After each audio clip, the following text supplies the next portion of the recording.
जो भी समाधान होगा वो भारत के संविधान के अंतर्गत उस चीज का समाधान होगा।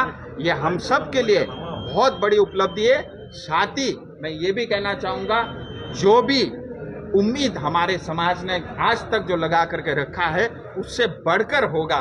जो भी समस्या का समाधान होगा वो संवैधानिक समाधान होगा, कॉन्स्टिट्यूशनल समाधान होगा।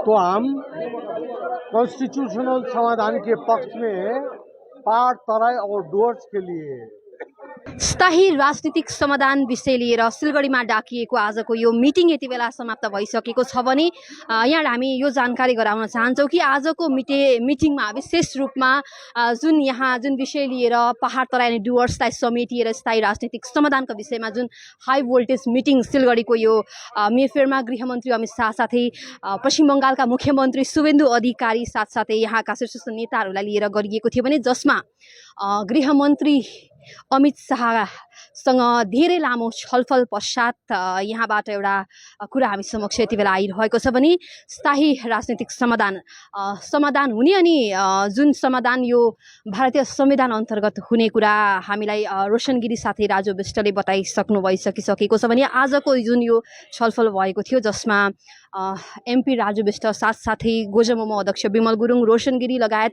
इन्टरलोक्युटर पंकज कुमार सिंहको पनि यहाँ विशेष रूपमा उपस्थिति थियो भने यसै गरी एमएलएहरूको पनि उपस्थिति रहेको थियो भने राज्यसभा सांसद हर्षवर्धन श्रीला साथसाथै राज्य मन्त्री विशाल लामा पनि आज यस मिटिङमा उपस्थित रहेका थिए भने इन्टरलोक्युटरले आफ्नो सम्पूर्ण काम गरेर दस्तावेजहरू बुझाइसकेको अनि त्यही दस्तावेजहरूको अनुसारमा अबको केही दिनमा नै चाँडै समाधान हुने कुरा यहाँबाट गरिँदैछ भने समाधान हुन्छ अनि समाधान भारतीय संविधान अन्तर्गत नै हुने कुरा हामी समक्ष जानकारी आइरहेको छ र बैठकमा भएको कुरा हामी समक्ष आइरहेको छ। हामी उहाँहरूको बाइट पनि यहाँ समक्ष लगाइदिनेछौँ, साथसाथै आजको यो अपडेट पनि हामीले यहाँ समक्ष दिएका थियौँ।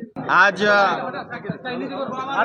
गोरखा समाज के लिए, दार्जिलिंग के लिए बहुत ही ऐतिहासिक दिन है, क्योंकि आज ही के दिन में 88 के अंदर में गोरखा एकॉर्ड साइन हुआ था और सौभाग्य से आज ही के दिन दार्जिलिंग के इसी पवित्र धरती में भारत के यशस्वी गृह मंत्री जी के साथ गोरखा समाज के प्रतिनिधियों का बैठक संपन्न हुआ और इस प्रतिनिधि मंडल में लोकसभा के सांसद, राज्यसभा के सांसद, हमारे पांचों आदरणीय विधायकगण और हमारे सभी अलायंस पार्टी के अध्यक्ष जिसमें विमल गुरुङ जी, श्रीमान मोहन घिसिङ जी और जेबी राय सर सीपीआरएम से, दावा पाकिन जी, समिति से विकास जी और नीरज जिम्बा जी, रोशन गिरी जी और साथ ही भारतीय जनता पार्टी के हमारे जिला के अध्यक्ष संजीव लामा जी, प्रतिनिधि मंडल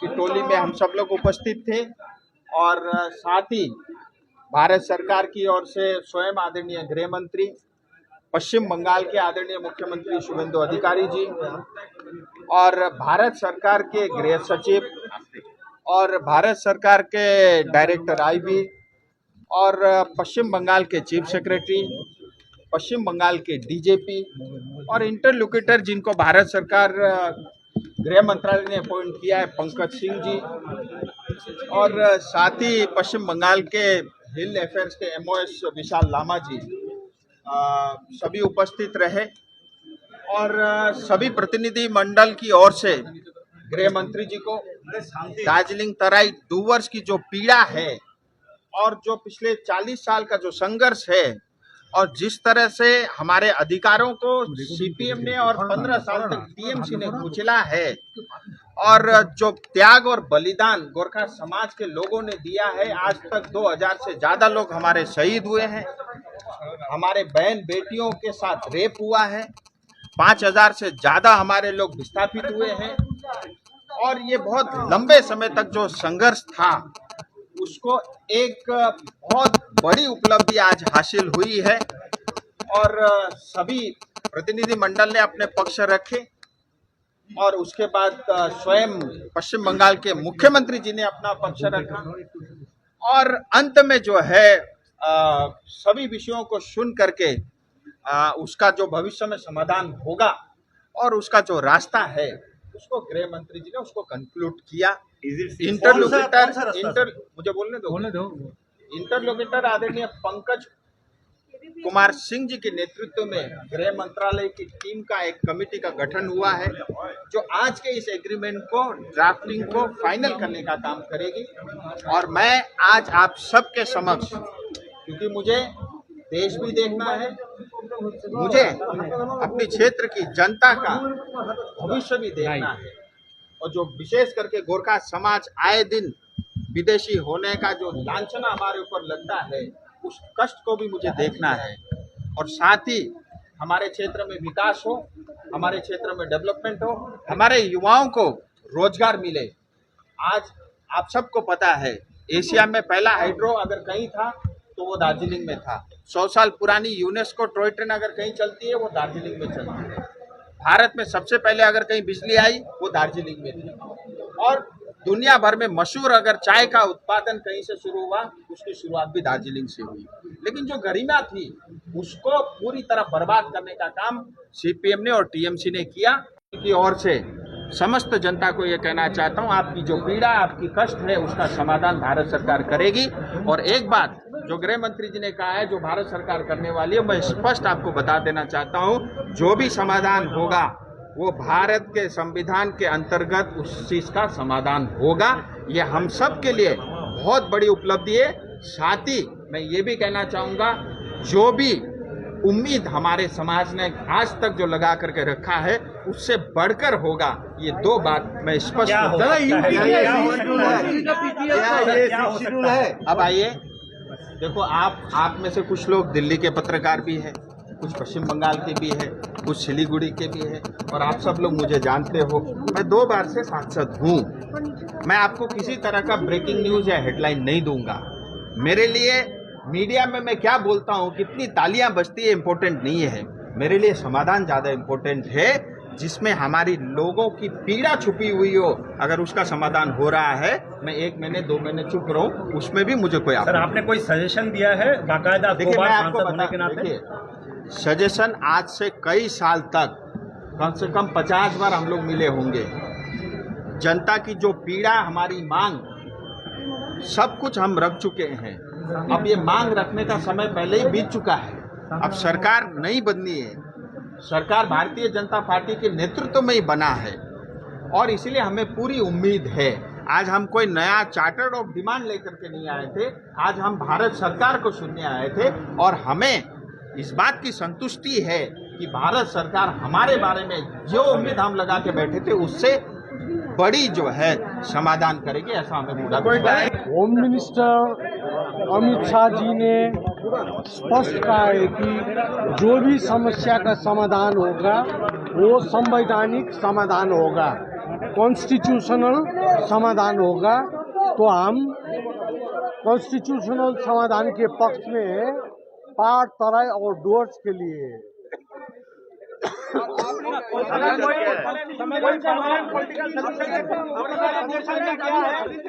संवैधानिक समाधान होगा। क्या होगा आज स्पेल आउट नहीं हुआ है। अच्छा,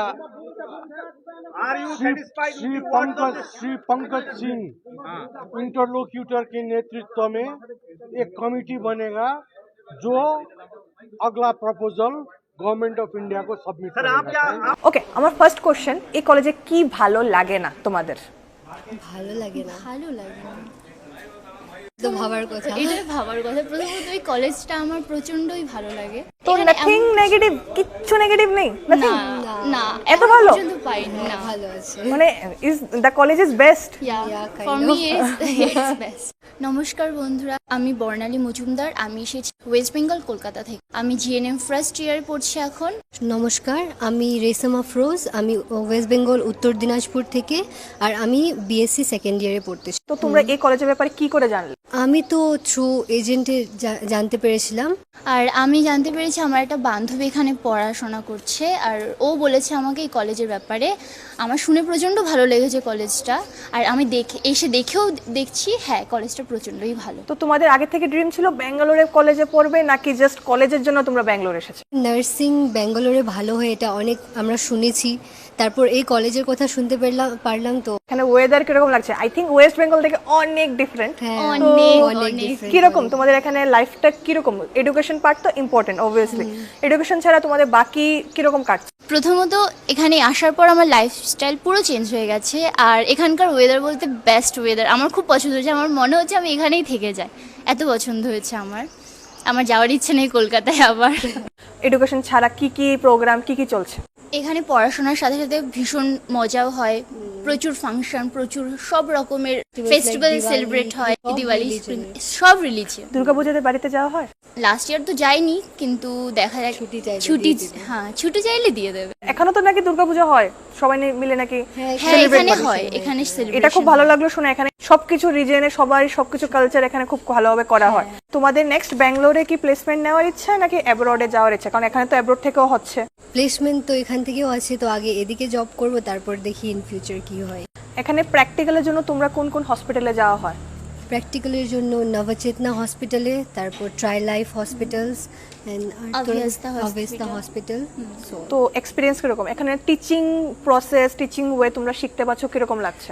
অনেক ভালো, ভালো। অনেক সাপোর্টিভ, অনেক কিছু supportive। ডাউট থাকলে সব ক্লিয়ার করে। ক্লিয়ার করে। কি সাজেশন দেবে যারা নার্সিং এই কলেজটা খুবই বেস্ট। যদি তোমরা পড়তে চাও নার্সিং, তাহলে এই কলেজে তোমরা আসতে পারবে। মানে এখানে প্রচুর খাবারও ভালো, সব কিছুর ফেসিলিটি বাঙালি খাবার আছে? মানে বাঙালি খাবার ও বলতে গেলেন সব রকমের খাবার পাবে এখানে বাঙালি। এন্ড হোস্টেলে কিরকম? হস্টেলটা খুবই ভালো, হোস্টেলে মানে কি তোমরা মেসের খাবার না কুক করে খাও? মেসের খাবার। ভালো আছে মেসের খাবার? ওকে।